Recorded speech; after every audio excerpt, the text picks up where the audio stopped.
My name is Chris Tritico. I'm a SAM alumni, graduate of, well, I don't know if I graduated or got asked to leave, but I graduated here in 1983 with a degree in political science. Left here and went on to South Texas College of Law and got my law degree in 1988. Met my wife here at Sam Houston State, married her while we were students here.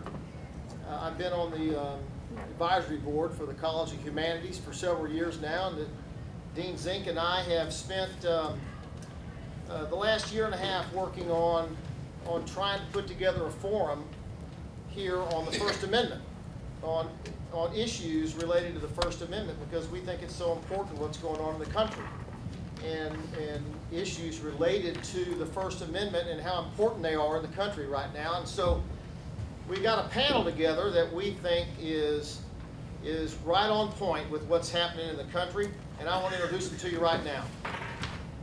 Chip Babcock.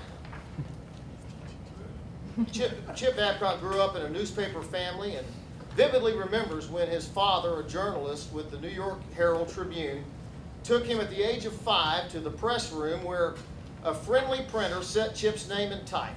After that, he founded a neighborhood newspaper at the tender age of 11, became the editor of his junior high school and high school newspapers, and while still in high school, he joined the Miami Herald as a sports writer. He attended Brown University, where he was a sportscaster, and after graduation, worked at the Philadelphia Inquirer. Chip then attended Brown University Law School and later clerked for a federal judge in Dallas. We'll give him, well, that's okay. Dallas. Before joining his law firm, Jackson Walker, where he represented the Dallas Times-Herald, the Houston Post, KTRK TV, Channel 13, and a variety of media clients ranging from Oprah, Dr. Phil, Dr. Oz, George Lucas, and every television network and major news channel in the country. Chip has tried 16 media cases to a jury verdict, by far the most of any lawyer in the United States. He won 14 of those cases to a jury, and the other 2 he won on appeal. I wasn't very good at math, but that sounds like 100%. He frequently writes and speaks about the importance of the First Amendment in our society. Chip Babcock. Catherine Case is a lawyer licensed to practice in Texas, New York, and the District of Columbia. I call that an overachiever in my business. Over the past 28 years, her legal work has focused primarily on upholding the Bill of Rights. She has defended newspapers and reporters in defamation actions, and for 15 years she's represented Texas prisoners facing the death penalty.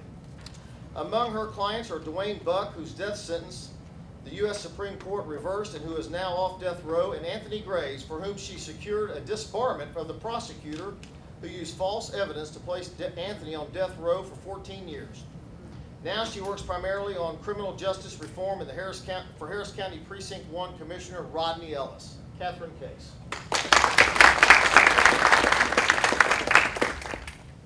Melissa Wilson, who I get the pleasure of working with at Fox 26. Melissa, multi-Emmy Award-winning Melissa Wilson has worked at KRIV-TV for the past 18 years. She's the co-anchor for Fox 26 Morning News weekdays from 6 to 10 a.m. She is also Fox 26's medical reporter, and she spends many days dressed in scrubs following doctors and patients around through procedures. A Texas native, Melissa received her Bachelor of Arts in Telecommunications from Baylor University. Houston Women magazine named Melissa one of the top 50 most influential women in Houston. American Woman in Radio and Television nominated Melissa Personality of the Year. She's been honored with the prestigious Gracie Award and Lone Star Emmy Awards for Emmy Awards. The Fair Care Center of Houston named Melissa a living legend. The Houston Press named Melissa one of the Houston's most beautiful reporters. Melissa has been an honorary co-chair of the Susan G. Komen Race for the Cure since 2000. She serves or has served on the following boards of directors: Children at Risk, Lazarus House, March of Dimes, United Way, Harris County Community College Nurses Association, Gifts with Heart, and Baylor Business Network. This year she will be her 12th annual Melissa Wilson Golf Classic for Children at Risk. Ladies and gentlemen, Melissa Wilson. been up since about 3 o'clock this morning because she got up to do her show this morning, and so thank you so much. Nancy Sims is the owner of Nancy Sims LLC. She capitalizes on strategic instincts to guide clients from energy companies to top retailers on reputation management, crisis communications, civic engagement, government relations, stockholder communications, and more. Nancy spent 16 years at PurePoint Communications and 15 years previously running her own business. Nancy is recognized by the media for her critical insights and political analysis. She currently serves as one of the analysts for KUHF Radio and is a regular on their show, Houston Matters. Nancy earned her MLA from the University of St. Thomas and her BA in government from the best university in Texas, Sam Houston State University. She serves as a lecturer. Before he did, by the way. She serves as a lecturer at the University of Houston in political science. She serves on numerous nonprofit boards and engages in community work throughout the Houston region. Nancy Sims. Also in attendance we have Dean Abby Zink from the College of Humanities and Social Sciences. Dr. Ron Shields, Dean of the College of Fine Arts and Mass Communications. Dr. Richard Eaglesayer, Provost and Vice President of Academic Affairs. He was on the list, but there's an Astros game on, so. Mr. Peter Roussel, Warner Endowed Chair of Mass Communication. Who made the list? Let's try this one. Dr. Marcus Funk, Assistant Professor in Mass Communication. All right. CHSS Advisory Board members Ann Freilich. I know she's here. Mary Ellen Thornton, I know she's here. Thank you both for being here. And also here on two of my co-hosts on my podcast, What's Left America, Chris Bell, former U.S. Congressman from Houston, and Andy Dorsey, Sunday editor from the Houston Chronicle. I want to say thank you to the College of Humanities and Social Sciences and the College of Fine Arts and Mass Communications for co-sponsoring this event. All right, let's get started. That was enough thank yous and kill a cow. All right. First Amendment of the United States Constitution. Speaking of cats. Yeah. First Amendment of the United States Constitution. Congress shall make no law respecting the establishment of religion or prohibiting the free exercise thereof or abridging the freedom of speech or press or the right of the people to peaceably assemble and to petition the government to for the redress of grievances. Tonight we're going to focus primarily on the speech aspect of the First Amendment, but this panel has such extensive press credentials, we're going to tap into that too. We have to. So panel, let's just start out with a simple but difficult question to answer. What does it really mean? What does the right of freedom of speech really mean? Who wants to jump into that first? You got a call on somebody. All right, Chip. Okay. I used to go to school. I should have known better than challenge the professor on that. Well, historically, the thing that the First Amendment was directed at and trying to prevent was government regulation of speech in the sense of telling citizens that they couldn't say something, with what we call now prior restraint. So the government does some action, sometimes court action, sometimes an administrative action, sometimes a statute that says you can't say this. There's a case that's much criticized called Citizens United versus the Federal Election Commission. I think it's wrongly criticized because to me it was a very easy First Amendment case. If you all remember the facts of it, it involved a statute that Congress had passed that said you could not run certain materials within 30 days of an election. And the material that was at issue in that case was a film created by Citizens United that was critical of Hillary Clinton. And the statute said you can't publish that, and if you do, then you will suffer criminal penalties. A classic prior restraint, and I was surprised that the court ruled 5-4 striking down the statute. The reason is because it got caught up in a lot of other issues, some procedural, but some about whether Congress could regulate election kind of contributions, whether money is speech, and that is a whole different issue. But the issue that they decided, can the government criminalize the publication of something about a political candidate during an election period? And the answer to that should be, in my opinion, no. But anyway, at base, that's what the First Amendment is about. Now, it's about some other things, but that's the essence of the First Amendment. No prior restraints. When we, to the general public, when we think of the right to speak freely, we think more generally about the person standing on the street corner is what we think about. And that person saying whatever they want. And, you know, generally you think of that as an unassailable right, to say whatever you want. And what I tend to hear people say all the time is, it's okay to say whatever you want as long as I'm hearing that person say what I agree with. It's when the person says something I disagree with that the trouble starts. And that's where we tend to have the problems, isn't it? Okay. And I have to start by saying, everything I say is my own opinion and not the opinion of anyone who works for Harris County government, including Rodney Ellis. So that's the disclaimer. I wonder who told her to say that. But yeah, that is the whole point of the First Amendment, is to protect us from government punishment based on what we're saying. And so, you know, today there is someone on this campus, I don't know who it is, who is going to criticize the President of the United States, and that person is going to continue to be a student or a faculty member here on this campus. I assure you, there's probably someone in China on a college campus who is going to criticize that country's leader and may not have their job or their place as a student tomorrow. And that is the difference between a society that really believes that the First Amendment protects speech we abhor when made against the government, and a society that does not respect that. I mean, you never hear anyone get upset about somebody standing on the corner reading poetry. At all. Depends. Well, it depends on the Depends. Yeah, At the same time, I think our forefathers expected us to use some common sense with this. So I think they expected it to be our right to live in this free country and to have the power of speech and to be able to say what we believe and what we believe in. But I personally, not the thoughts of Fox 26, I personally don't believe when they put that into law, because they did talk about slander, and they did talk about they didn't want free speech to harm others. They talked about the fact that they didn't want obscenity involved with this.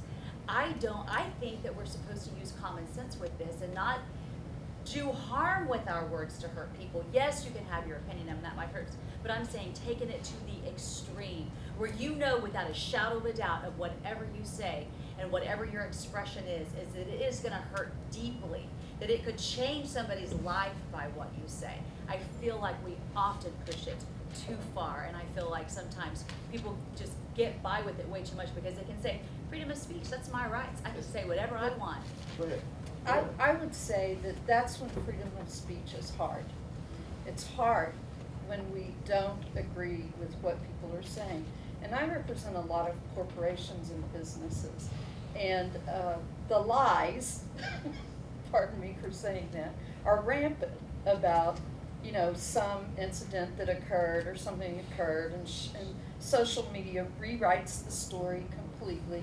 And we can't get you guys to listen. And so, you know, when does it cross from libel to freedom of speech, you know, or from freedom of speech to libel? And so, but the hard part is, I often have to tell my clients, we can't stop that story, right? Because even though it's been manifested, it's still people's right to say that. We can try to correct the facts and put out the right information, but it's not necessarily going to help, and that's when it's the hardest to believe in free speech, especially when you're the one being buried for, you know, not liking what your company said or did or that So- sort of thing. Look at this slide, if y'all can turn around, let's just kind of look at that slide. Oh, can you see it up there? Good, yeah, all right. I can kind of see. Which of those people does not deserve the right to speak freely, to exercise their right? Now, the guy on the bottom here is Richard Spencer. What's in this one? Oh, football. That's Okay. Colin Kaepernick. Is there anyone up there, which of those do you think doesn't deserve the same right to speak freely? This is an LGBT protest. Which of those doesn't deserve the same right, the same protection of our First Amendment? Is this a test? Yeah. Yeah. Well, you know, there's actually a theory, though. I don't spend a lot of my time reading academic journals in the humanities, but I did come across a human rights website that actually posited that there should be more regulation on speech when it works to protect the interests of majoritarian views at the expense of minority views. So in other words, and the way that this was posited, I got the impression that because that the Nazis wouldn't be able to march through Skokie, Illinois, because there were Jews were such and still are such a small group in American society, even though of course that was a protected right for the Ku Klux Klan to march through Skokie, Illinois. But I'm sort of shocked by this view, I have to say, that seems to be starting to spread in the social sciences, that somehow speech is a right that only accrues to rich white men, and I'm missing that. Well, playing off of what Melissa was saying, which I think is a point that I think a lot of people feel in the country, that if your speech, think of Charlottesville, what happened in Charlottesville that broke into this extreme violence. And if your speech is going to break the country into violence, is that speech worth being protected? And that's something that is worth discussing. Well, it is, but you have to start with the proposition that the First Amendment is not absolute. I mean, there are categories of speech that are carved out and are not protected. Obscenity is one. The problem is what is obscene, and the test that we all hear about from one of the now retired justices was, I know it when I see it. Which is not a good test. Well, but it's that's- changed but over that- time. And then it's community standards, and then there are all sorts of tests. Or anybody. The problem is, Just speak up. the problem is it's hard to draw that line, but once you're on the wrong side of that line, the First Amendment doesn't protect you. But I think the line surely cannot be drawn on whether the speech harms somebody, because a lot of protected speech harms people. It just does, and there's not much we can do about that and still keep the sort of robust debate that we're all used to. The New York Times versus Sullivan case, 1964, broke new ground in the First Amendment by saying that with respect to a public official, that even though the speech might be false, and false speech is not thought to be protected, except that when a public official is involved, the public official has to prove actual malice, not what we think of as hatred, ill will, or spite, but rather that the publisher, the person speaking, either knew what they were saying was false or acted in reckless disregard of the truth. That is, they in fact entertained serious doubt about the truth of what they were saying. And the court made the point, and I think it's an absolutely right one, that we have to have robust public debate about our public officials. And the First Amendment requires breathing space so that even arguably false speech is protected when we're talking about public officials. And that was later extended to public figures, because public figures have the means to counteract the false speech. They inject themselves into public issues, and so they're more able to protect themselves. So to me, that is a sensible limit on speech that is false, but doesn't chill speech that you want your journalists and you want your citizens to be able to express. So let's talk about, in that same vein, about what we typically view as hate speech. And I think when I think of hate speech, I'm thinking of the KKK marching down the middle of the street, shouting racial epithets. To me, Richard Spencer spews hate speech, even though I don't think that Richard Spencer or the KKK think that they are talking hate speech. And so, what is hate speech? I think it's based on being really cruel and mean to somebody based on things they can't help, like their sex, their ethnicity, their race, perhaps their sexual orientation. Maybe it's something that's very important to them, like their religion, and someone's attacking them for something that they believe in and hurting them deeply, and even going beyond that, perhaps hurting them. Well, I think hate speech is spewing a vastly different opinion than the majority. And so often when we declare it hate speech, we're also saying it's politically incorrect. What you're doing, you're not being fair. And not that I would ever defend a Richard Spencer, let me say. Right. But I will defend his right to speak. That is what's protected. I'm sorry. And I would just soon not ever see the man. But- But at the end of the day, now, when private services decide they will not carry him, that is perfectly legit as well, right? They are not limiting his speech if they choose they don't want to carry him. But You might hasn't disagree he's with been me on able to that. sue universities for not allowing him Right. to come on campus, though, hasn't he? So the question was, has he been able to sue universities that denied him access? And I don't know that there's been a resolution to any of those suits. I know that he did sue at a university, I think in Florida. Have you heard of a resolution of any of those?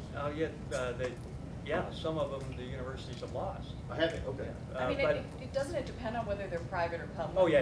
Yeah. They're all, Yeah. the private universities never Win, win. right. They win. Yeah. But This the is- public universities, because the First Amendment doesn't reach private conduct. Correct. Right. But following up on what Melissa says,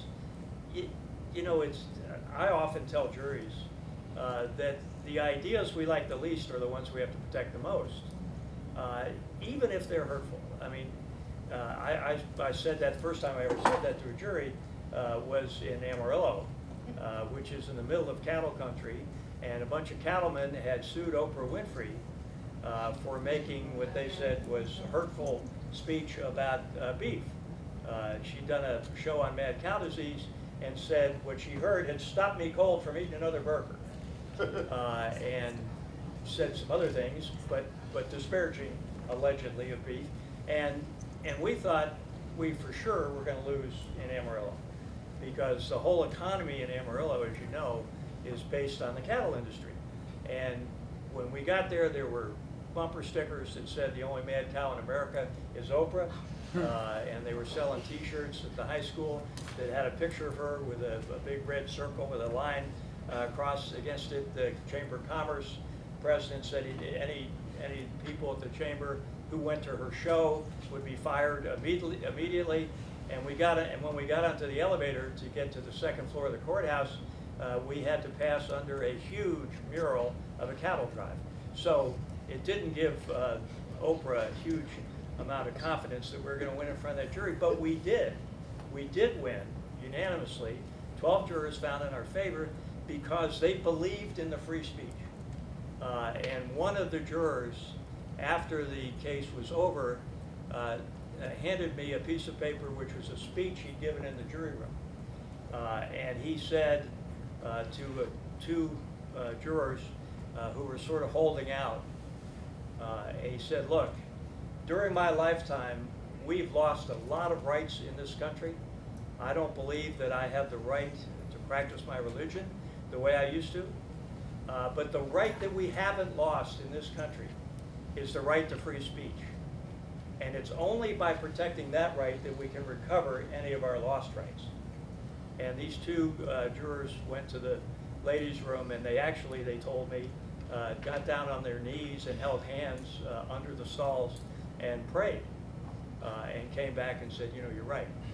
And they, a few minutes later, came back with the defense verdict. And that's the First Amendment in action. That's where citizens get to decide what free speech means. And happily for Oprah and for the First Amendment, for free speech, they ruled in her favor. So I read yesterday, I found this just yesterday, this wasn't in the research I sent y'all because I just found this, that the White House is about to roll out a plan to limit the protest area around the White House. They're going to close 80% of the sidewalk area for protesting around the White House, and they're going to charge fees for protesting on the National Mall that'll be so high that a protest like Martin Luther King's March on Washington will not be affordable and will not be, no one will be allowed to pay for it. I find that Troubling. I can't, yeah, thank you. The word I was gonna say, I can't say in this room, on Facebook Live. But I don't know how that passes constitutional muster, Well, I even mean, with the it's Supreme a Court time, we place, have. and manner restriction. I mean, and that's what, so government can still regulate some speech in the public sphere and can say, you know, if you wanna get up on your soapbox, you know, on a college campus, we prefer that you do it during business hours. If you wanna do it at 3 a.m., you know, in the quad, near the dorms, we really don't want you to do that. We can probably regulate that to some degree, as long as we're giving you, you know, time, place, and manner where you can speak. And I think that these restrictions, what's gonna be really interesting about this is, you know, the scrutiny of them and the intent behind them, because this seems to me as if it's intended to eliminate speech, Right. not channel it. And time, place, and manner restrictions, and I defer to Chip because he's really the expert in speech that we have here, is more of a channeling function. It's not supposed to be eliminate the opportunity whatsoever, right? The time, place, and manner restrictions have to be reasonable. And they have to, and you, as you say, intent's important, but even if the intent is laudatory, and the government can say, oh, it's because, you know, we're having to get a lot of different extra police to, you know, if you chill speech in the manner that what you suggest, I think it would have a huge constitutional problem. I just don't see how that passes muster even with the new Supreme Court. Well, that's an interesting thing you say about the new Supreme Court, because I hang out with First Amendment lawyers. I'm not bragging, but That's a How partying many group of of them people. are there? But toward the end of his career on the court, I think there was consensus in the First Amendment community that Justice Scalia was the most pro-First Amendment justice on the court. And so when his vacancy came up, and now Justice Kennedy's vacancy, some of us, and I did this, tried to look at the First Amendment record of the two new justices, and they're very good. And Justice Kavanaugh's is as good as anybody, and I think, I predict that he will be a good First Amendment justice. So I don't think whatever else happened earlier in his life is going to prevent him from protecting the First Amendment. We're gonna find out. All right, I wanna turn to Donald Trump, the President of the United States. And this is not about Donald Trump bashing at all, but I wanna, the Looks President. like hate speech to me. That's right. That's right. Yeah. But the president uses the First Amendment in a way that I've never seen any president use it. And when you say something about it, people say the president has the same right to express himself as anybody else. So I want to ask you, now, does the President of the United States have the same right to use the First Amendment as the rest of us? Sure, they have the same right. You just wish and hope that your president does it responsibly. Everybody agree with that? Go ahead. Well, no, you go ahead and then I need to temper my thought about it. Well, I think you have to look at it at two levels. As a First Amendment matter, as a legal matter, of course he's got the same right that everybody else does. You can't carve out an exception a presidential exception and say, oh, the First Amendment doesn't apply to him. That's not right. You would hope that your president is a leader in the sense that people would emulate his behavior, and you can debate whether or not this president's behavior is worthy of following or not. A lot of people think it is. Some people think it isn't. But yesterday, or maybe the day before yesterday, I think it was yesterday, the president, who was a defendant in a libel case, won that libel case. And the district judge in California who wrote the opinion relied exclusively on Texas law to vindicate the president in that case. We can talk about that more in a minute. Right, so. Well, but Go ahead. I was gonna say something about Trump. So our first social media engagement president was George W. Bush, and he raised money on social media. So it was our first engagement in a full scale was George W. And then Obama came along and he used social media to build a campaign and to build a support base and to get himself elected as a campaign tool. And now Donald Trump is our first president who is governing by social media. So when you look at that perspective, you could say that he periodically balances the line between free speech and hate speech because of some of the things, the way he attacks individuals through Twitter. So I think that that's something that has to be looked at, and as political scientists, we are really studying his use of governing by Twitter because it creates foreign and international firestorms that are frightening sometimes.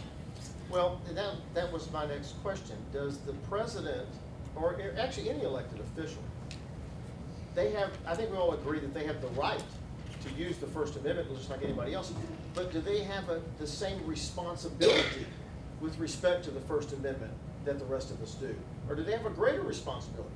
Does the President of the United States have a greater responsibility with his treatment of the First Amendment than I do? Well, but what do you really mean by that, Chris? I mean, I'm put in mind of the fact that in the 90s, which, yes, I was alive then, some of you might not have been, the Fourth Amendment was actually put in resolution form and presented on the House of Representatives, which voted it down. The Fourth Amendment is, the amendment that protects us from unreasonable searches and seizures, for those of you who are not up on your Bill of Rights.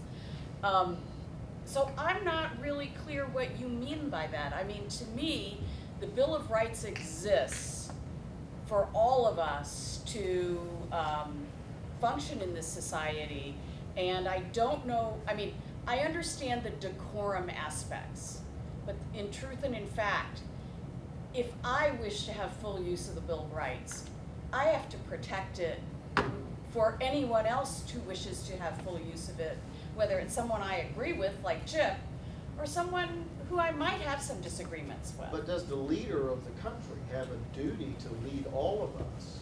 Or does he have the duty to lead only his base? That's my question. Where does his duty lie? Is that a First Amendment question, though? It is when he's speaking. I don't think he has any more responsibility than another person. He should, Okay. maybe, but by law, he doesn't have to be restrained. And the fact is, he believes he was elected with a mandate, and he responds accordingly. So I said something to a supporter of the president's about his speech not too long ago. And they said when he's not in the Oval Office, he's not speaking as the president. And so let me ask you this then. Thank you. So is there a difference when he's at a political rally, or when he's tweeting, or when he's speaking in the Oval Office? No, No. absolutely not. No.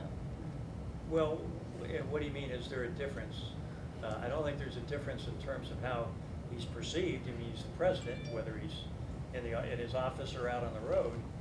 But are you saying there's a difference from a libel case or a slander case or a privacy case. Right. I mean, the standards are different, or an obscenity case. I mean, the standards are different, but I don't think the mere fact he's president changes his duty to the targets or the people affected by his speech. When you are president of the United States, you are president 24 hours a day. That was my view. That was my view. Period, I don't the think end. that you can't say I'm gonna go to a political rally, so tonight I'm just Donald. Right. And you can't, to Chip's point, sometimes attacking individuals when he's outside the White House, he does go so far, it borders on libel. Fair You mean enough. like calling someone horse face?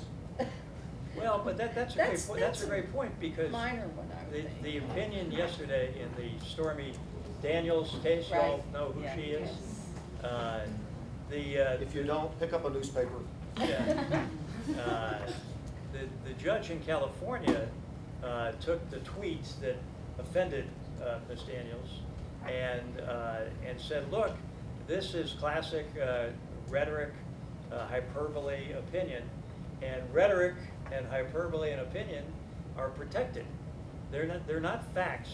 You know, the libel laws are to protect people from false statements of fact, and not opinions, and not rhetoric, and not satire, and not hyperbole. And much of what the president does when he tweets falls into those categories. And the court, following Texas law, said that his words were not actionable. And again, following Texas law, under our anti-SLAPP statute, when you lose one of those motions, it is mandatory that you pay the defendant attorney's fees. So talk about anti-SLAPP since you brought it up. Just explain what that means. Anti-SLAPP is a statute that was passed 7 years ago, I think 7 years ago in Texas, modeled after other states, principally California, and the idea of these statutes is to not allow speech to be chilled by lengthy judicial proceedings. You know, the police always say you can beat the rap but not the ride. Well, that is very true in libel cases. I mean, you can win your libel case. KTRK ultimately won the case against Sylvester Turner many years ago, but it cost them millions of dollars to do so. So these anti-SLAPP statutes say that when the speech is about a matter of public concern or a public figure or a public official or something of importance to the community, then at the very earliest stage of the case, the plaintiff has to come forward and show that they have a case, that there's clear and specific evidence of all the things that they have to prove in the case, or that there's not some defense that will prevent the case from going forward. And so since Texas passed its anti-SLAPP statute, there have been literally hundreds of these motions filed, virtually all of them successful. And you'll hear journalists say that it has saved them millions of dollars in defense costs. And you know, the news director at KPRC Channel 2 here was quoted as saying, you know, I can hire 3 reporters with the money that I've saved from not having to defend these cases all the way. So you didn't get to buy that next summer house because of the anti-SLAPP statute. I know, it's been very distressing.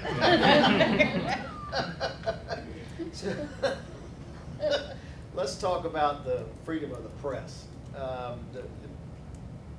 I have seen since President Trump took office this really switch on the press. I've got this tweet that I put up from February this year. The fake news media failing at New York Times and NBC, ABC, CBS, and CNN is not my enemy. It is the enemy of the American people. Let me just, Melissa, you do this every day. What effect does that have on somebody like you that gets up every day and goes in and you're looking at that camera and you're talking to millions of It people? doesn't affect us because you see Fox You're not- News is that. No, but that actually hurts Fox on the other side, because when we are not mentioned in a tweet like that, we get people who are not Trump supporters saying, oh, they consider Fox 26 local, which is not.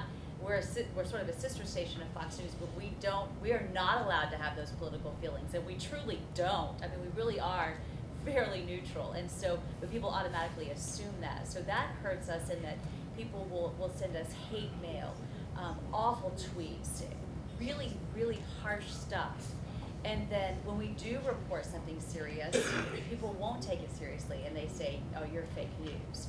And so we almost become a joke when every day we're getting up and doing our best to try to bring you stories. It can be hurtful for us. What effect, just to the panel, what effect does this type of stuff have on the country? I mean, the news, the press is embodied in the First Amendment. I mean, it's as important as every other part of the First Amendment. But the idea of an objective press is really a fairly modern one. My undergraduate degree is in journalism from the University of Kansas, and anybody who's studied journalism history knows that around the time of the Revolution, and in fact up through the Civil War, there were papers that are more like what you see in Great Britain that are affiliated with political views. So there was a Whig paper, there was there were papers that were much more affiliated with revolutionary ideas. In fact, President John Adams threw into prison and very nearly killed Benjamin Franklin's grandson, Benjamin Franklin Beach, over things that he published in his newspaper in Philadelphia, the American Aurora, and because that newspaper was very critical of the presidency. So this idea that the news media is objective and isn't affiliated with a political point of view is a fairly new thing. And now we're getting back to this understanding. I actually see the pendulum swinging back where the public is saying, oh yes, the cast with which Fox News reports something nationally is different than CNN has, and it's different than CBS and as NBC. And I mean, I remember being part of like the daily news media and working for newspapers and saying, no, we're objective. But as sophisticated consumers of news, we perhaps have to take into account where people are. And I say this as someone who, is fairly, as you can tell, pretty much a First Amendment absolutist, fairly liberal, and I don't agree with our president when he says this is fake news. I don't think people are going out and faking the news. No, and I can say from just being in a news building, so we don't have an agenda. We don't say we are only hiring Democrats or we are only hiring Republicans. I mean, it is a nice, diverse group in my newsroom. We have people on the far left, we have people on the far right, which is good because we go on what we call the war room and we battle it out to find the middle. I mean, there is nobody in my building. We are not one way or the other, which is really good because it brings out a fair thing. And it's the media, local media, we are different than cable networks. And yes, you're going to see a difference. You are going to see bias on cable news. But local news does not have an agenda. I know people at every single station. We go in there, we try to find the stories, we try to show you tweets from both sides. And we really do work as hard as we can locally to bring you both sides. There's But no agenda. I would say that what he's doing is dealing with an industry that's facing challenges even before he became president. So, I mean, with the advancement of internet lifestyle and the way people, I mean, when I grew up, we listened to Walter Cronkite, that was that, period. And there were 3 stations, and so media has evolved to such a level that, I mean, if I ask in here, how many of you take a home subscription delivery to the Houston Chronicle? Okay, you're a skewed group. When I ask that at multi-generational gatherings, you will find 2 people maybe in the room. But I think that what we're seeing is a change in media, and he's taking advantage of that by trying to take people even further, which is adding to the divisions in the country, because I'll just go to the news I like, and you'll go to the news you like. Thank you for saying that, because that's right where I wanted to go. You have so many outlets now, cable and places you can go. And the country, we've divided the country into teams, and you don't have to get any news that you don't agree with anymore. That's You can right. go right to the place that says everything you want to hear, and you never have to get the other side. And isn't that a problem? Well, but Catherine's point is absolutely right. Historically, we've always had that. My dad worked for the New York Herald Tribune. That was the conservative paper. That was the Fox News of New York back in the day. And its main rival, although it had many other rivals, was the New York Times, which was the New York Times of today. And Were they failing then? no, it was not failing. It was prospering. But we've always had that. That's okay. But what is it meant by being fake news? You know, the president has come up with this phrase, and he's very adept at coming up with phrases. Right. Yes, he is. And then just labeling stuff. And Melissa's absolutely right. The local newsrooms play it straight down the middle. There's not even much criticism about local newsrooms. But has fake news been with us? Of course it has. I mean, go back to Stalin. I mean, there would be pictures of Stalin walking by a river with 3 people. And then one guy falls out of favor, and all of a sudden, the photo is of 2 people. And the guy out of favor is no longer in the picture. Right. If you watch, if you look at the movie Citizen Kane, and you want to see some fake news, there's some fake news in that. The Kane's newspaper, I think it's the New York Journal, is what they called it. You know, absolutely fabricated things, and we're proud of it. So there's no question that historically fake news has been with us for a long time. And because of the internet, it's exacerbated now. Not with the mainstream media by and large, although the mainstream media will have their, you know, the cable networks will have their slants, but there's a lot of news, a lot of information that is totally faked. I did an article about this, and I had a photograph from the World Series last year at Dodger Stadium.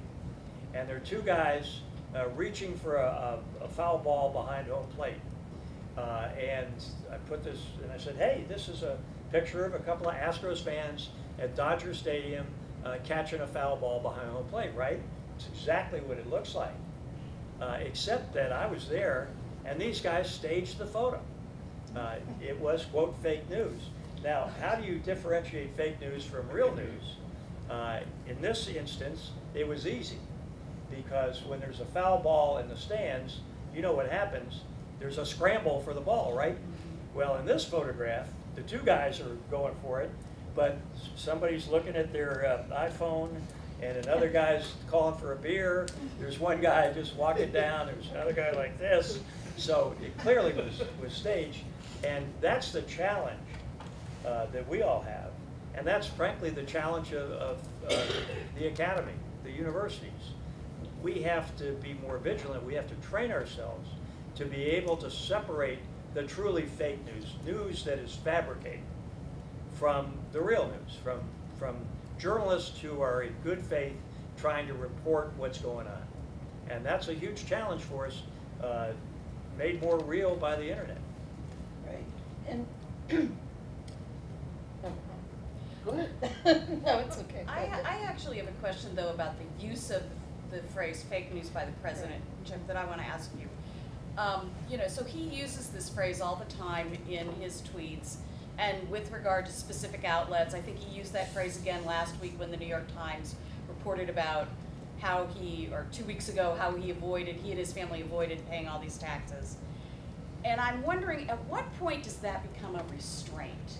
Or does it violate the First Amendment itself for him to label news fake news? I mean, do you know what I'm saying? I'm not saying that it's not the opinion, But to the extent that he's seeking to say to the media, don't publish that, engage in self-censorship, or help me out here. Well, do you understand where I'm coming from? I with my see question? what you're Talk coming about from. me. You know, trying to pressure the media to report in a particular way. And I'm sad to say, but Trump didn't come up with this. I mean, go back to Nixon. I mean, the Attorney General's in He's not Catherine Graham's office, Right. you know, insulting her and telling her if Yeah. she publishes something, she'll go to jail. So that's not new either. He's not the first president to have a problem with the press. Right. No, I think not. Yeah. But I think, you know, the good thing for us is that the people of this country are not stupid, and he is using that phrase so much that it has become synonymous not with news that is false, but news that he disagrees with. Right. And people will catch on to that. And that phrase of his will lose steam, will lose its force. His base will still believe it, but they were going to believe it anyway, no matter how he labeled it. So I don't think it's a threat to the media, and I think journalists, the mainstream media, are trying as hard as they can to be fair and objective. And you know, the fact that one cable network has one slant and the other one has another is okay. And I Because think you it's know that. actually healthy, because think about, as a medical reporter, I can't tell you how many times I see people just screaming and yelling and ranting and raving, and I know their blood pressure is high, and I just say, change the channel, put it on the other cable, you'll hear only your side, you're set. I mean, I don't think you should be at home screaming at the TV, change it. You don't have to listen to those views. It's great that we have that. I mean, we know the two major networks I'm talking about, yeah, you've got your side. Change the channel, it's healthier for you. Right. You don't want to have a heart attack. Listen to your own views and you'll be healthier. I wanted to ask, and this is, I think, a good question, Chip.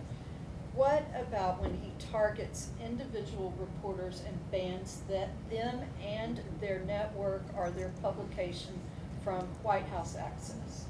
That's a whole different ball. Yeah, that, you know, he can't do that. But he does do it. He does, and if they ever challenge it in court, you But don't have a problem. We had a Texas governor who did that. You know, Right. Bill Clemens, or not Bill Clemens, I'm sorry, Attorney General Jim Maddox banned Yeah. a Dallas Morning News reporter Yes. from his news conferences because the reporter had dared to report about his business dealings and side dealings with donors.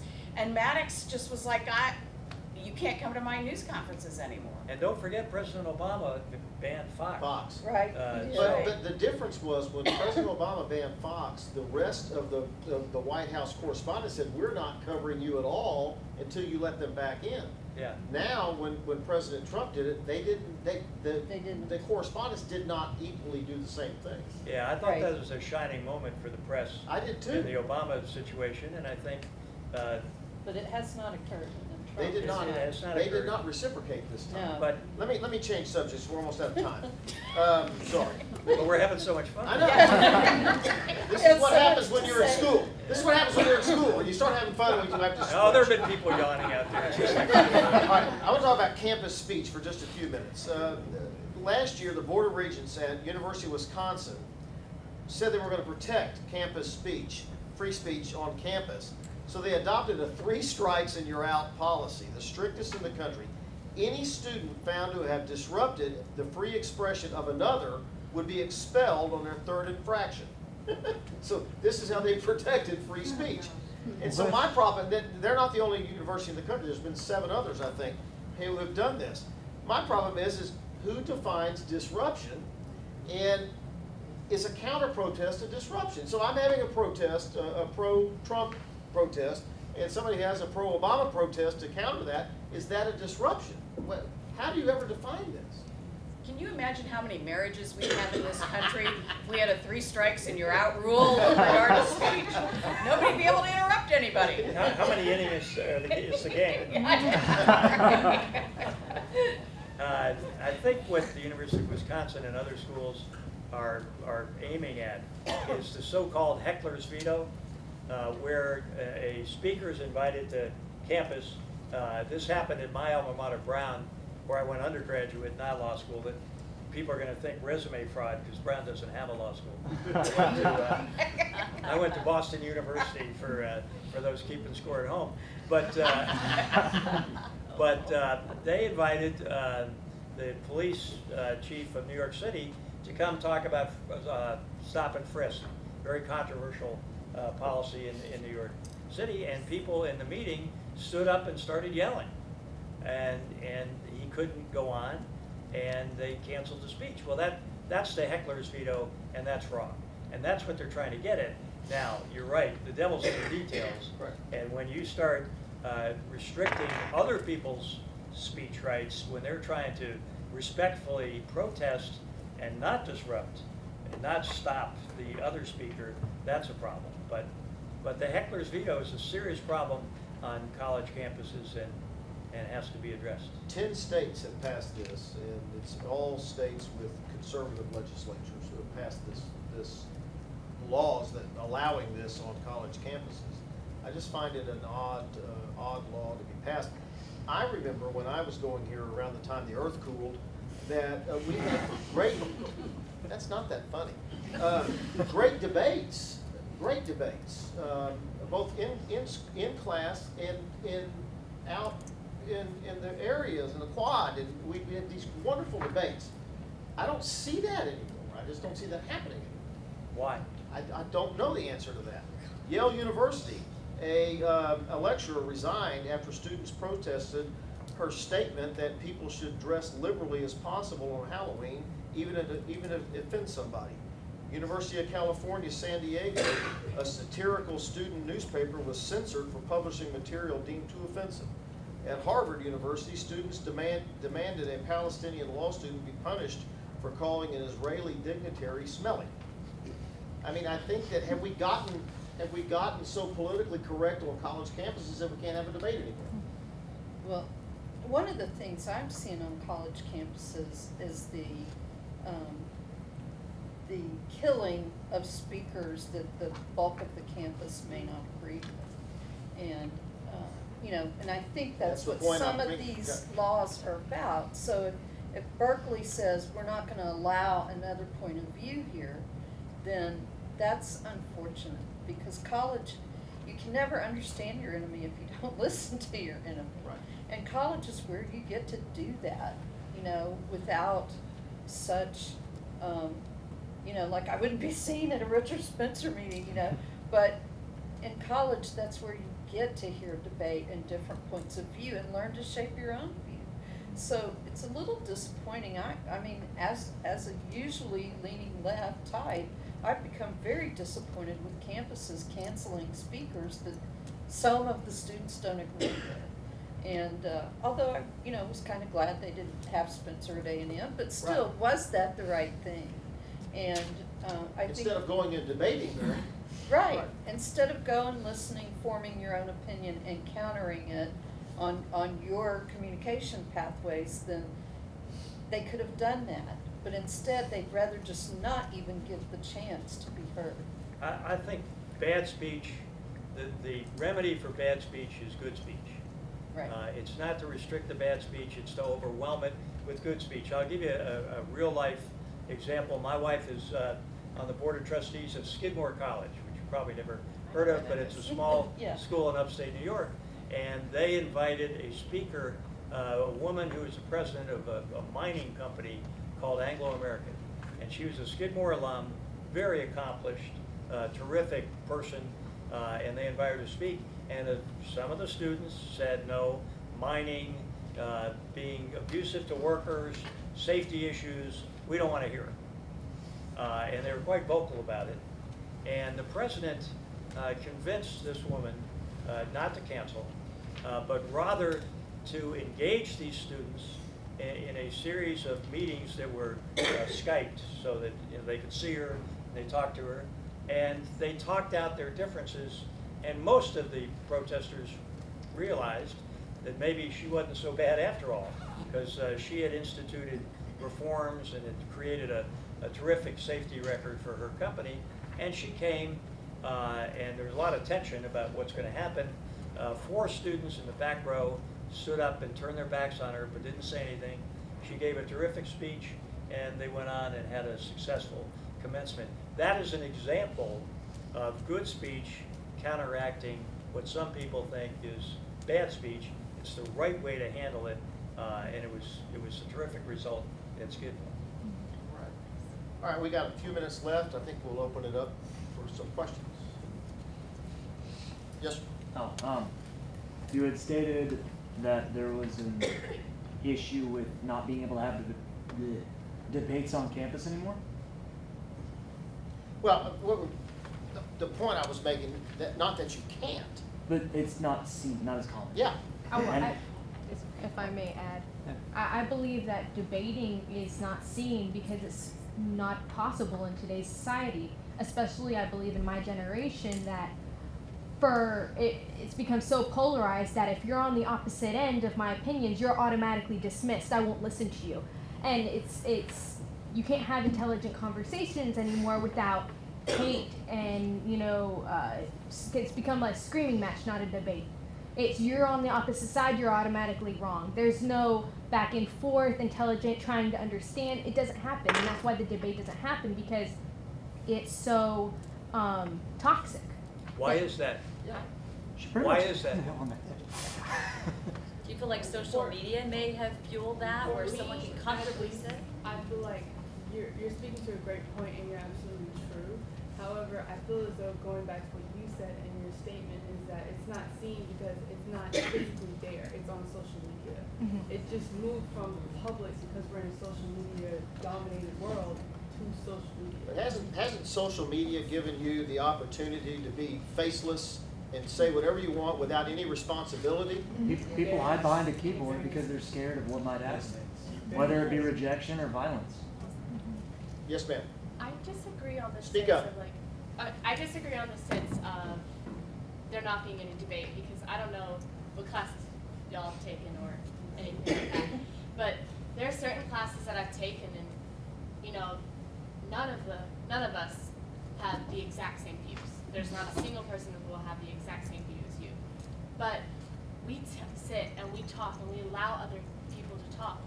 Now, when it's out in like a public array and there's no like To- quantitative structure, I guess to specify, I'm it gets a bit talking. too much. Hang on just a second. But I disagree that there's no debates, because I see it all the time in my classes, with my friends, and even on the campus, in the square, with the hate preachers. We go back and forth. They're fun. Yes, ma'am. I guess to Brother specify, I mean more in the majority. I mean, not that it's impossible to have debate. I've had intelligent conversations with people, but I'd say for the majority of and speaking, I guess for my generation specifically, I'd say the majority there, it's difficult to have just a debate about it. It's a maturity issue. Maturity issue, yeah. Well, I think that in this day and age, the louder voices get the attention. And I think the calmer voices don't. And I think loud voices tend to use social media in excess and not use it carefully. And I want to go back to their point and talk about our class. I find that, and I teach American government, and I've taught it every year that I've been here. I've been here since 1999. And one of my opening remarks is in this class you'll find that there's a diversity of opinion, and the importance is to engage in civilized debate and respect one another. And I have yet to see a young person fail me in terms of my class etiquette rules. And I think, we're in a class that's very, but they all sit next to one another and they all listen carefully. And I think to say that the majority of people, particularly young people, cannot engage in discussion and debate if they have different political opinions misses the fact that there's a lot of quiet people who quietly converse with one another. And in fact, there's someone in this room who every day I have a break with, and her and I are on totally different political spectrums, but we have a conversation every day, a very civilized one. And so I think it's easy to miss those moments because the loud voices are so loud, they get the attention. But I think that there's a lot of quiet discussion going on. Oh yeah. Yes, ma'am. And I was actually gonna add, Speak up. this is the loudest I get. I was gonna add that I actually took her my first semester at Sam Houston, and she was one of the professors that actually encouraged debate. and then I've changed my major, I've been in different classrooms. You have less professors that allow that actually encourage it. So I actually am one of the people that speak under my voice, like, no, yes. And she'll see me like in the corner, like, yeah, you speak up. So it encourages to speak out in public, whereas on social media, if I feel some way on a matter that's being discussed, I might tweet like a 2-sentence thing, but I won't have to worry about what everybody else says because I've expressed my opinion and I can just duck back off. So that's why people say you hide behind a keyboard, but you worry about like less repercussions and things like that because people are so bashful and things like that now. So I feel like professors need to bring that more to our attention. It's okay to talk, to speak like in public besides social media. Yes, sir. Well, and related to that, I can't speak for any other faculty, but I would hate for students to assume, oh, well, I shouldn't go there in class, or I shouldn't talk about that. Even if the professor hasn't explicitly, and I try to every year, even if the professor hasn't explicitly said, yes, go there, it's okay. I love it when you disagree with me. I might give you an A out of spite just for disagreeing with me. But go there and don't self-censor, I think. And I don't know why that happens, but I think it does in some cases. What do you teach?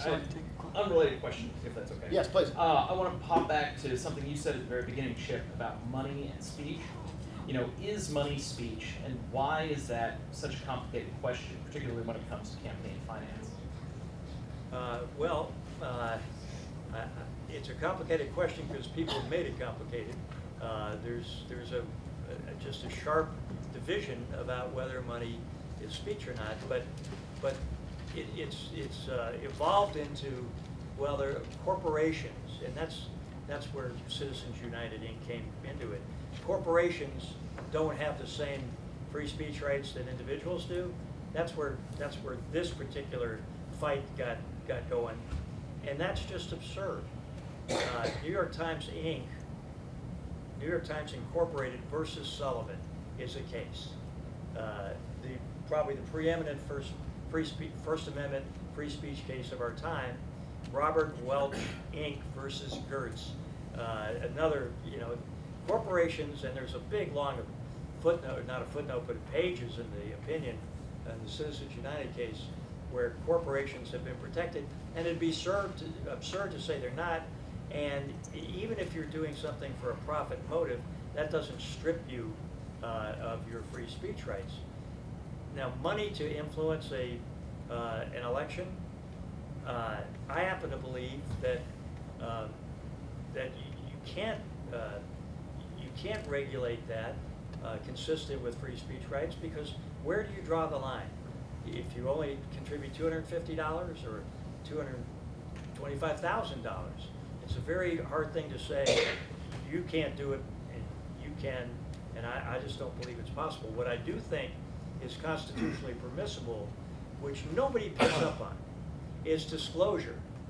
I think it's constitutionally permissible to require that the people that are pouring these millions of dollars into our political system say who they are. Right. Mm-hmm. And that's the huge loophole, and they don't appear to want to close it. Well, and I'm sorry, I'll shut up right after this, but if that case comes up for the current Supreme Court, given, you said Kavanaugh and Gorsuch were both pretty pro free speech, and I hate to play that roulette of how would they rule, but do you think that so-called dark money question, how would the Supreme Court answer that? Well, I think, I don't know how they would answer that. I do know that the Kennedy court would have, and because Kennedy said so in his opinion, they would have allowed restrictions about disclosure. Who's making these contributions? I sort of think that this court would too. That'd be okay. I got two. The first one, to what you said earlier about taking a class that encouraged debate. I actually had a class last semester that we had 3 units, 3 debates, and each time our professor would kind of judge where we actually personally stood, and then have us fight for the other side. Oh, yeah. Definitely. And then also, as far as the CNN News, ABC News, Fox, etc., the job is to show what's happening in the world, the facts of what's happening in the world. So with President Trump saying that it's fake news, would he essentially be able to try, I'm not saying he's right or wrong, would he be able to try and start some sort of libel suit? Because he's trying to claim Would the it's- president be able to file a libel suit? Right, against Well, I the think he can networks. file the suit, I don't know, you know, yeah, I don't know whether he'd prevail on it, but, He's certainly a public official. yeah. Yeah. He's got that higher standard because of where he is, and so that'd be a really difficult case for him to make. Okay, because I was wondering if, you know, if it's claiming to be fact, and then he's calling it fake, would there be able to be a lawsuit on either side? Well, you've seen President Trump claim he's gonna file a lot of suits. We haven't seen any actually be filed because he, as a public figure, he's got that higher standard. And so I just don't see it happening. Okay. Over here. Chris, I'd like to go back to something you said earlier about baseless, no responsibility.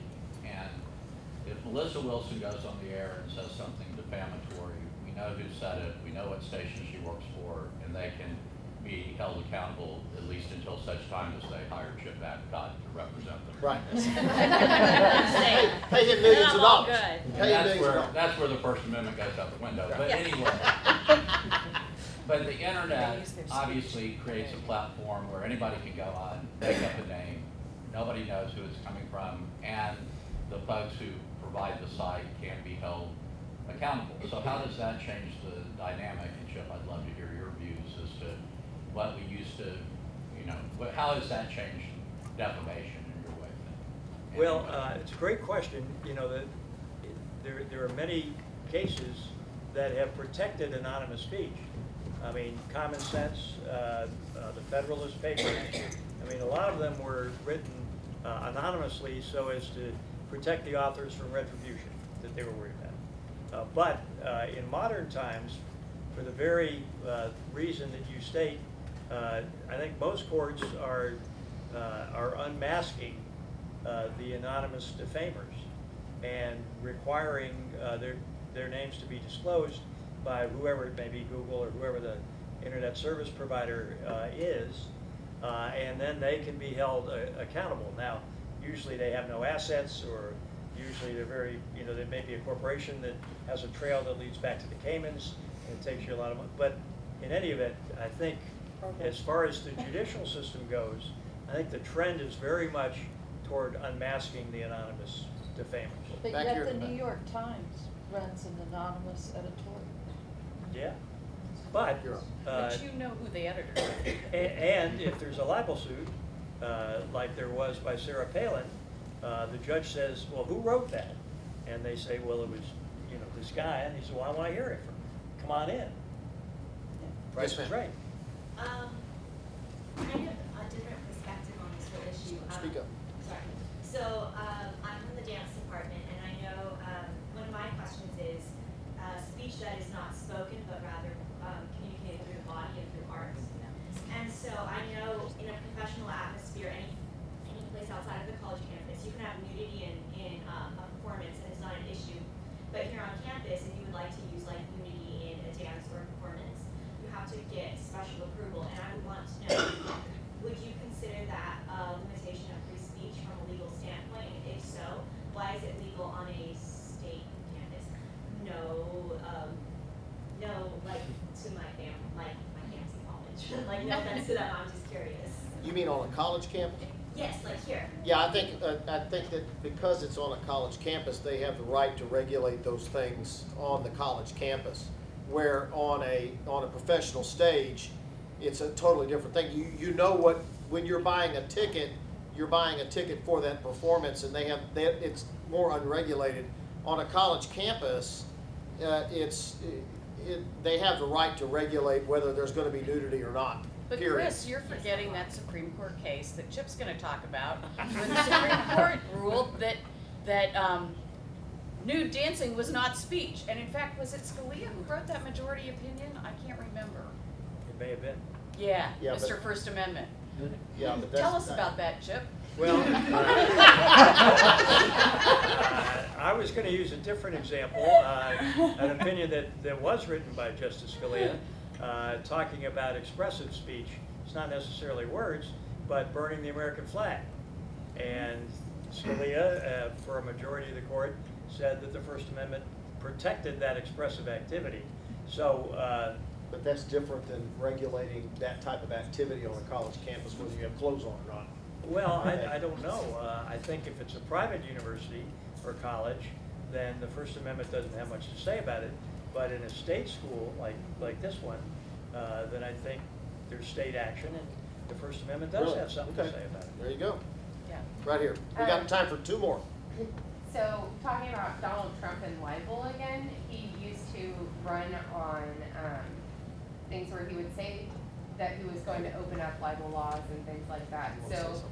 do you think that there's a possibility that in the future that Trump or someone else would be able to challenge the actual malice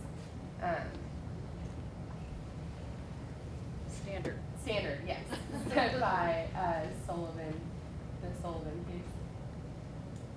Anybody?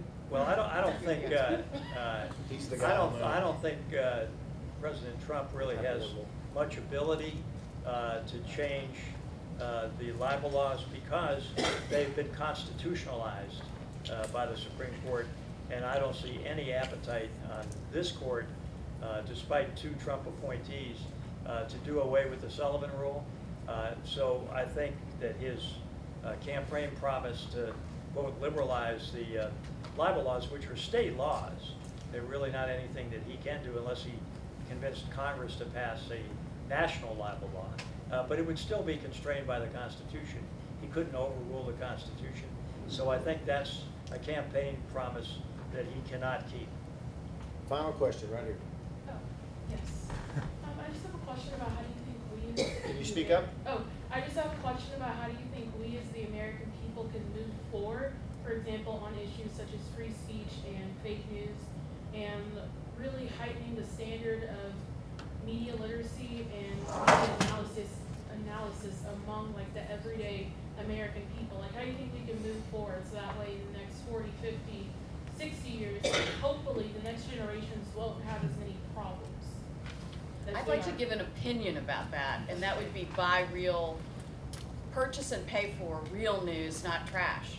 So like, get a subscription to your local newspaper, subscribe to the Wall Street Journal, subscribe to the New York Times, pay for those subscriptions, and support high-level journalism.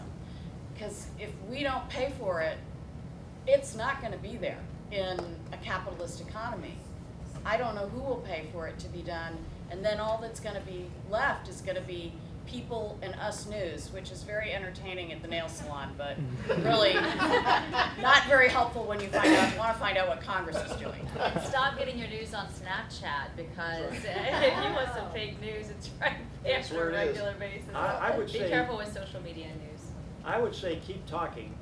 That's a glib answer, but keep talking in the way that we heard described over here by your colleagues to the left, and for your colleague to your right, who talks about a real phenomenon that my children have faced. You know, try to get brave and try to talk, even though you know you're going to get shut down, and maybe people won't think as much of you because of your views, but don't give up. Keep talking. Well, and I just have to wrap up. And when I put on my teaching hat, I would say I have more faith in your generation right now, the one coming up, than any I've seen in my 20 years of teaching or anywhere else. You all have a different approach to things and a different way of thinking. And I have great hope that you're going to sort it out. while Dean Zinkman comes down, I want to say thank you, Melissa Wilson, Nancy Sims, Chip.